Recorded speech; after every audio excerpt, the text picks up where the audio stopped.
The cold bite of the North Sea cuts through the early morning mist.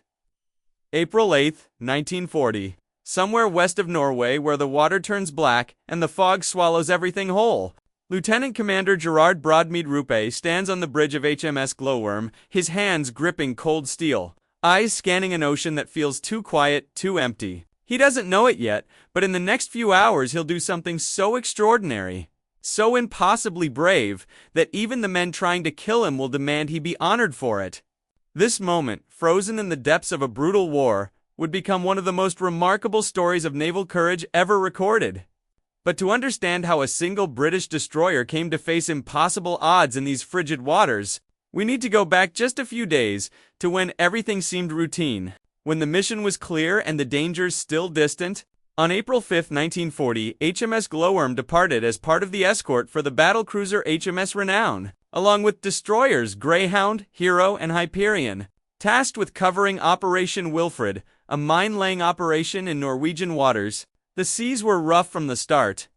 Gale-force winds whipped across the North Atlantic, sending massive waves crashing over the destroyer's bow. The weather was brutal, the kind that tests every weld, every rivet, every man aboard. The ship was being thrown about and rolling very heavily, making even the simplest tasks dangerous. Then, on the evening of April 7th, Glowworm was detached from the task force to search for a man lost overboard. The heavy seas had claimed one of their own. After seeking permission from the Renown, Lieutenant Commander Roope turned her around to look for him. For hours they searched, combing the angry waters, looking for any sign of their missing sailor. But the North Sea is unforgiving. The waves too high, the cold too absolute. After spending the day fruitlessly searching, they gave up and attempted to rejoin the group. It was a somber decision, the kind that weighs heavy on any captain's soul. Now Glowworm was alone, separated from the fleet, navigating treacherous waters in worsening conditions.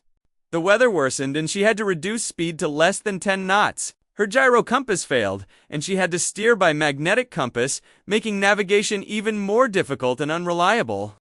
Throughout the night and into the early morning hours, the crew worked to get their ship back on course, to rejoin their squadron. They had no idea that while they searched those dark waters for one lost sailor, a massive German invasion force was moving through these same channels, heading for Norway in what would become Operation Weserübung, the German invasion of Norway. The radio crackles, "Any contact with Renown?" "Negative, sir. Nothing but static and silence." The isolation feels absolute. Then, cutting through the stillness just after 8 a.m., a voice echoes up through the brass voice tube from below deck. "Ship ahead." Roope's pulse quickens. He leans forward, squinting into the gray distance where sea and sky blur into one. They're barely visible through the shifting curtains of fog. A dark shape moves. The first to be sighted by the Glowworm soon after 7:10 was the Hans Lu. It's too far to make out details, just a shadow gliding between layers of mist. But something in his gut tells him this isn't right. Demand they identify themselves. A tense pause. Radio signals bounce across the waves. Then the reply came that she was Swedish. Swedish. Roope feels his jaw tighten. His instincts scream at him. What would Swedish vessels be doing here, in these contested waters, at this exact moment? He doesn't wait for an answer. His voice cuts through the bridge like a blade. "Those are Germans. Open fire." On orders from the commanding officer of the 3rd German destroyer, Flotilla, the enemy ship made off to the northwest at 35 knots, followed by 2 salvos from the Glowworm, which appear to have fallen short. The German ships had orders to avoid engagement until their invasion missions in Norway had been completed. They're running. Before his crew can fully react, the shadow in the fog erupts with flame. The German destroyer fires first. Chaos explodes across HMS Glowworm. Men sprint through narrow corridors, boots hammering on metal decks. Klaxons wail. Enemy shells scream through the air and crash into the sea around them, sending geysers of white water towering above the deck. Salt spray drenches everything. The ship's 120mm guns rotate with a mechanical growl, locking onto the enemy. They fire. The concussion shakes the deck.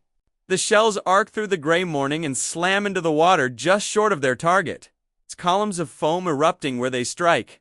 Shortly afterwards, the Glowworm sighted the 2nd German destroyer, the burnt von Arnim, on her starboard bow, heading in the other direction.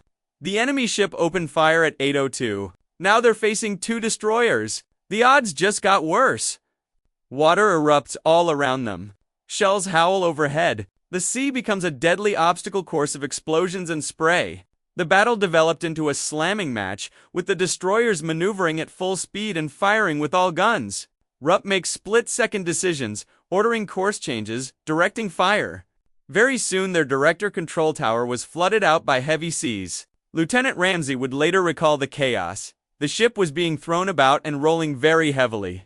They lost 2 men overboard, and several were injured by the roll of the ship. But they scored a hit on the leading enemy destroyer. The Germans didn't hit them. Despite the brutal conditions, Glowworm's gunners find their mark. But the German destroyers don't press their advantage. Shortly afterwards, they broke off the action and were obviously trying to lead them on to something more powerful. Roope knows exactly what they're doing. He understands the trap being laid.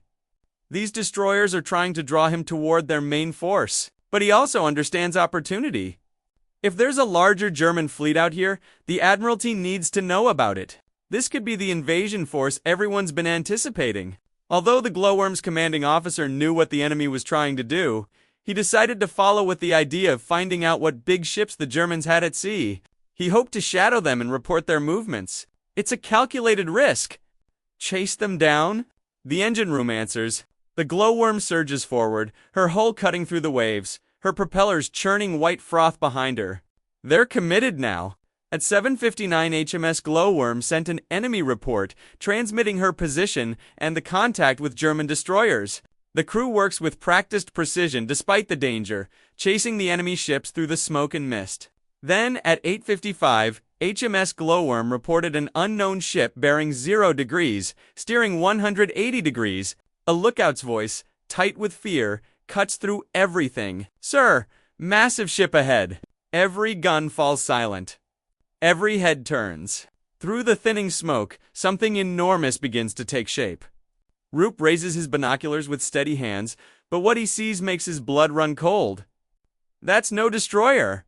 That's no friendly. The German destroyers had called for assistance and drawn HMS Glowworm toward the heavy cruiser Admiral Hipper. Hipper had difficulty in distinguishing Glowworm from von Arnim, but opened fire 8 minutes. Later, at a range of 8,400 meters with a 20.3-centimeter main armament, the Admiral Hipper's forward 203mm guns erupt with an explosion, so violent it seems to shake the very air itself. Half-ton shells scream across the gap. They miss by meters, slamming into the ocean and throwing up walls of seawater that drench the Glowworm's deck. The message is clear. You're outgunned. You're outmatched. You're finished. Deploy smokescreen. Turn south. Warn the Admiralty. Roope's voice is calm, but his mind is racing through options, all of them bad. Sir? Deploy the smokescreen. Black clouds begin billowing from Glowworm's stacks as she turns hard, trying to break away. Glowworm was hit by Hipper's 4th salvo, and she made smoke and turned into it, but the cruiser's radar-directed guns were not affected by the smoke. When the destroyer emerged from the smoke, the range was short enough for the cruisers. 10.5-centimeter guns to open fire. Another salvo. Glowworm's radio room, bridge, and forward gun were destroyed, and she received more hits in the engine room, the captain's day cabin, and the mast. As the mast fell, it caused a short circuit of the wiring, and the ship's siren turned on, adding an eerie wail to the chaos of battle. The ship shudders violently under the impacts. Metal shrieks. Fire spreads. Men fall. They make it to the smoke just in time, vanishing into the black cloud like a wounded animal crawling into shadow. For a moment, there's just the sound of the engines, the crackle of fires being fought, the groaning of damaged steel, and that haunting siren that won't stop. Their situation is grim. Glowworm displaced 1,350 long tons facing the 18,500-ton Admiral Hipper, a heavy cruiser more than 10 times her size. There's no winning this fight. There's no outrunning her. But Captain Roope and his sailors aren't thinking about surrender. Not for 1 second. He knows what needs to be done. Prepare the torpedoes. His voice is steady, resolute. Yes, sir. They're going back in. The Glowworm bursts through her own smokescreen at full speed, charging straight at the giant. The crew's determination burns hotter than the fires licking at their decks. The Hipper's response is immediate and overwhelming. Shells rain down on the tiny destroyer from every angle, but Glowworm doesn't stop. She can't stop. At 10:10, Lieutenant Commander Gerard Roope fired 5 torpedoes from one mounting at a range of 800 meters. The torpedoes launch from their tubes with compressed air hisses, splashing into the water and racing toward the cruiser, leaving trails of white bubbles in their wake. The torpedoes missed because Captain Helmuthai had kept Hipper's bow pointed at Glowworm to minimize the risk from torpedoes. The destroyer fell back through her smokescreen to buy time to get her second. Torpedo mount working but high followed Glowworm to finish her off before she could fire the rest of her torpedoes. The ship is dying. Everyone knows it. The bridge is shattered. The forward gun is gone. Fires rage below decks. But still they fight. British accounts say all 10 torpedoes were fired, confirmed by photographic evidence taken after the collision showing empty torpedo tubes. Every weapon they have thrown at the enemy. On HMS Glowworm, Captain Roope picks himself up from the wreckage. Blood runs down his face. Around him, men are wounded, dying, dead. The ship is trying to flee, attempting desperately to break contact, but the Admiral Hipper is relentless. Emerging through the smoke, intact and determined, the bombardment resumes with even greater fury. Shell after shell slams into the little destroyer. Metal screams. Fire spreads. Men fall. All hope dies in that moment. They can't win. They can't escape. They're alone out here, and this ship is going to the bottom. But Roope makes a decision. If they're going down fighting. His voice rings out across the shattered bridge. Turn around and ram it. There's a pause, just a heartbeat. Then his helmsman responds, I, sir. Hums Glowworm comes about, her engines screaming at maximum power, her bow turning toward the massive cruiser. She charges through the waves, shells exploding all around her, each one tearing away more of her structure. The Hipper unleashes everything. Big guns, small guns, every weapon that can bear. The sea around Glowworm becomes a boiling cauldron of fire and spray. Captain High can't believe what he's seeing. The little destroyer is coming straight at him, refusing to die, refusing to quit. The realization hits him like a punch. Evasive maneuvers. Now, but it's too late. The Glowworm is committed. Nothing can stop her now. The impact is catastrophic. The collision broke off Glowworm's bow and the rest of the ship scraped along Hipper's side, gouging several holes in the cruiser's hull, destroying her forward starboard torpedo mounting, and one of her sailors was lost overboard. Metal screams. Sparks fly. The destroyer recoils from the blow, her entire bow section destroyed, her hull shattered. Hipper took on some 500 tons of water before the leaks could be isolated but was not seriously damaged. After the ramming, as the ship drew away, Glowworm opened fire once more and scored one hit at 400 yards. Even in her death throes, the Glowworm fights. Petty Officer Walter Thomas, William Scott, commanded the last gun still in action and fired the last round at Hipper after the ramming. She begins listing immediately, rolling onto her side. Captain Roope knows there's nothing left to do. The captain gave the order to abandon ship. Engine room artificer Greg reported he had gone down to the boiler room and let off steam to avoid an explosion as the ship sank. Men scramble across the tilting decks, throwing anything that floats overboard, helping wounded shipmates, fighting to survive. Glowworm was on fire when she drifted clear and her boilers exploded at 10:24, taking 109 of her crew with her. The explosion is massive. One moment the ship is there, burning, but still visible. The next, she's gone, swallowed by the black waters of the Norwegian Sea, on the Admiral Hipper. Damage control teams rush to contain the flooding. Captain High receives the report. They can save the ship. But when he looks back at what's left of his opponent, at British sailors clinging to wreckage, others already in the freezing water, he makes a decision. Go back, prepare to pick up survivors. The German cruiser turns and approaches the debris field. Rescue ropes are thrown over the side. In the frigid North Sea, Captain Roope clings to a life raft with dozens of his crew. They watch in amazement as the ship that tried to kill them returns to save them. Captain High positioned Hipper so that the current in the sea would bring the drifting survivors to him. All the personnel on deck, including the soldiers, helped to pull in the exhausted, oil-covered survivors. One by one, British sailors are pulled from the water by German hands. They're given blankets, medical attention, warmth. Captain High watches the rescue operation, deeply moved by what he's witnessed. The courage of these men. Their refusal to surrender. Their captain's final acts. Down in the water, Roope was helping his men to the ropes and to get life jackets on. Many are too weak to hold the ropes. Many grabbed ropes, but were too exhausted to hold on to them and slipped to their deaths. He tries to reach them, to give them another chance, but their bodies are limp. The cold has taken them. Roope feels his own strength fading. The icy water is draining the life from him with every second. His limbs are going numb. His breathing is shallow. With a heavy heart, he realizes there's nothing more he can do. Finally, he took hold of a rope himself and was pulled some distance up the side. But with a combination of the huge waves and his exhaustion, he let go and slipped beneath the waves. German sailors above were pulling, trying to save him. Hand over hand, they lift him from the sea. Roope holds on with everything he has left, but his body is shutting down. His fingers won't respond. His grip weakens.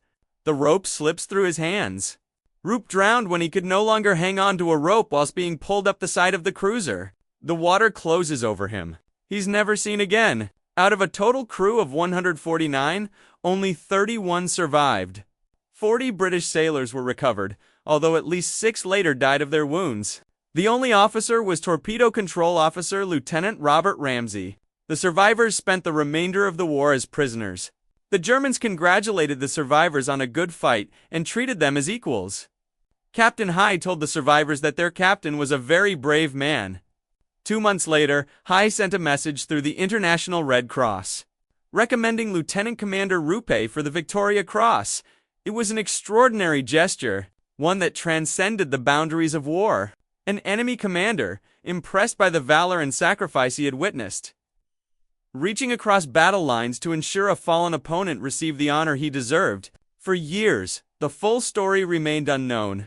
All the Admiralty knew was that Glowworm had been lost in action against superior forces. But when the war ended and the prisoners came home, when Lieutenant Ramsey could finally tell what happened that morning in the cold North Sea, the complete picture emerged. Roope posthumously was awarded the Victoria Cross. Becoming the first Victoria Cross recipient of the Second World War, the award was justified, in part, by the recommendation of High, who wrote to the British authorities via the Red Cross, stating the dauntless courage Roope had shown when engaging a much superior ship at short range. The Victoria Cross awarded to Gerard Broadmead Roope was formally gazetted on the 10th of July 1945. Lieutenant Commander Roope's widow received his posthumous Victoria Cross from the King at Buckingham Palace on the 12th of February 1946, with their young son in attendance. Lieutenant Ramsey was awarded the Distinguished Service Order for his part in Glowworm's final action, and 3 surviving ratings were awarded the Conspicuous Gallantry Medal. Engine Room Artificer 3rd Class Henry Gregg, Petty Officer Walter Thomas, William Scott, and Able Seaman Reginald Thomas Merritt. There were only 2 other occasions when a Victoria Cross was awarded at the recommendation of the opponent in the Second World War. That day didn't just change the war, it changed every man who lived to tell the story on both sides of the battle. It stands as a testament to courage under impossible odds, to duty above self-preservation, to the brotherhood of the sea that can exist even between enemies. The wreck of HMS Glowworm still lies somewhere in those dark waters west of Norway. A steel tomb for over 100 brave men who refused to surrender, who charged into certain death rather than run, who showed the world what it means to go down fighting. And it echoes still across the cold North Sea, where courage became legend, and where one captain's final stand earned respect from the very man sent to destroy him.